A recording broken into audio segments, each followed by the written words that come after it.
loneliness. There are unsung heroes.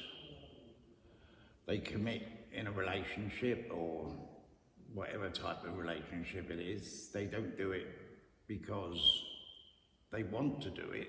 They do it because it's necessary to support their loved ones. And the support I've had from the carers was immense. Carers allowance is pittance. It's not enough money. I see it a lot with carers who talk about having carers allowance.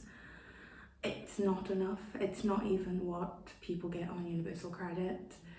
And that's ridiculous to me when they are doing a full-time job. But also you've got the fact that with carers allowance, that money is being taken out of the person they cares for money that they receive, which feels unfair, especially to people who live in the same household, because it's the same amount of money whether they receive it or not. It just goes to a different person, and it's just not fair, and I don't like the way that the benefit system in that case is run at all. The knowledge to be able to deal appropriately and with the single most important thing in your life is giving of your best for your loved one in very difficult circumstances.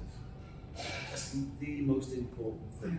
If it wasn't for the knowledge, the experience, the understanding, the empathy and the practical things as well, because you can read lots of books and you can learn a lot about the methodology and the medical aspects, but things like how do you help feed somebody, how do you apply for the benefits and so on and so forth.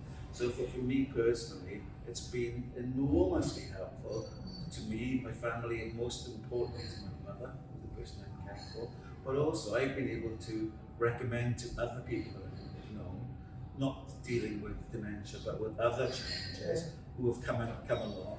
And one of them, I'll be seeing later on today, described the benefits, help that he'd had from this organisation as life-changing.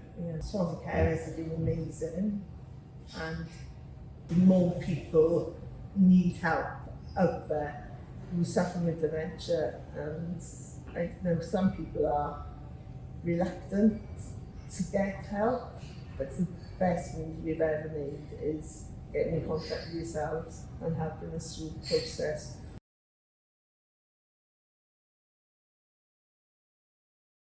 Mostly mentoring, because I lost my partner, but Des, who is a male support care worker, contacts me on a regular basis to see how I'm doing and encourages me to come out. And for the first, I would say 14 months, I was just reserved. The carers have helped me with form filling because you go off a cliff edge. And they've helped me with that. But mostly mentoring and guidance, support. Well, my mother's passed away now, but I found that it was particularly difficult.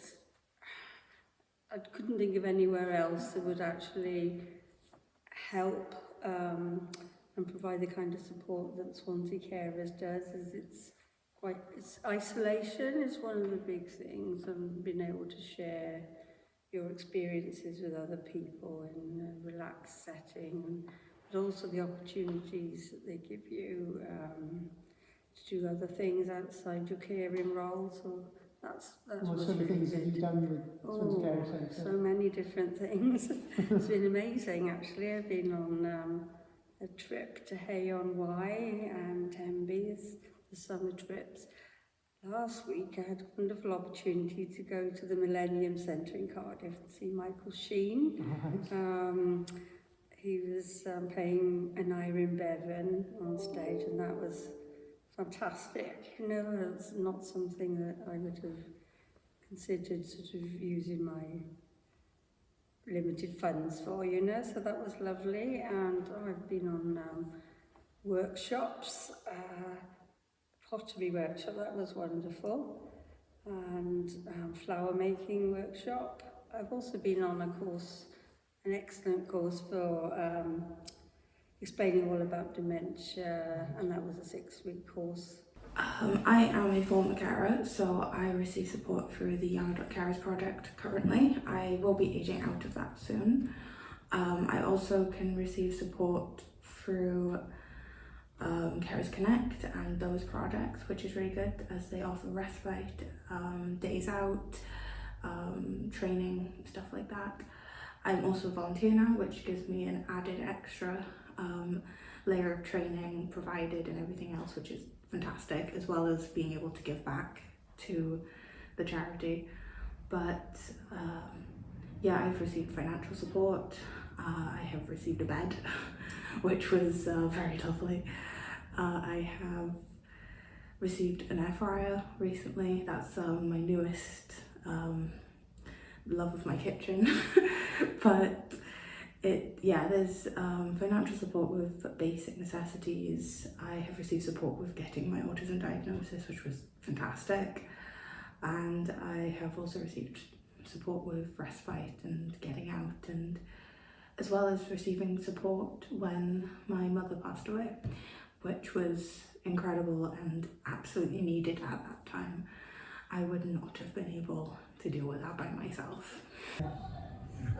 So, I mean, I can't think of anything more that I could say apart from the fact that it's been enormously helpful and gives us a little bit of optimism that we can be able to manage the situation as best we can, knowing that we can't cure it. We can't ever come to a situation where you've got a broken leg, it gets better. Yes. It's never happened. It's never. And we can do our best, supported by knowledgeable, helpful and very kind people. Yeah. And the good thing about it, they've always returned my calls. Right, okay.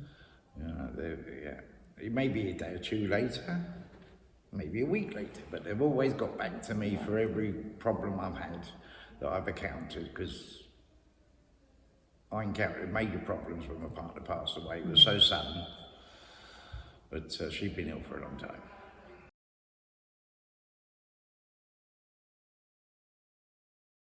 If you had more space, Yeah, I think it would be lovely to perhaps be able to run your own, say, perhaps yoga or relaxation classes. And that's another thing that I have been to. yeah, But, you know, obviously it's been contracted out to somebody else to run it because you didn't have the space really, or the quietness. so more services at the centre would be quite helpful. Yes, so. that would be lovely, perhaps to have a drop-in cafe for everybody, Yeah, rather than just, say, sometimes it's just for male carers or whatever. You'd have that facility, you should be able to have it perhaps as an extra cafe or an extra space. okay, so it's more, So, yeah. more space. Also, I think the carer centre is wonderful, but where it is now, it's really quite noisy and very urban, and I do try catch the bus in, Yeah, but for a lot of people who need to come by car, it's very difficult. We need stability more than anything on a lot of the services. We need to know that these projects are going to last, that we know that these projects aren't going to have significant changes, so that the carers know. For instance, let's say with the dementia project, we've got the dementia drop-in. I feel like those carers need to know, yes, the drop-in is every week and it's going to stay every week, and there's going to be this support for you for as long as we can do it. So every pound that's been spent in this organisation is really well spent. It's helping people as individuals, as families,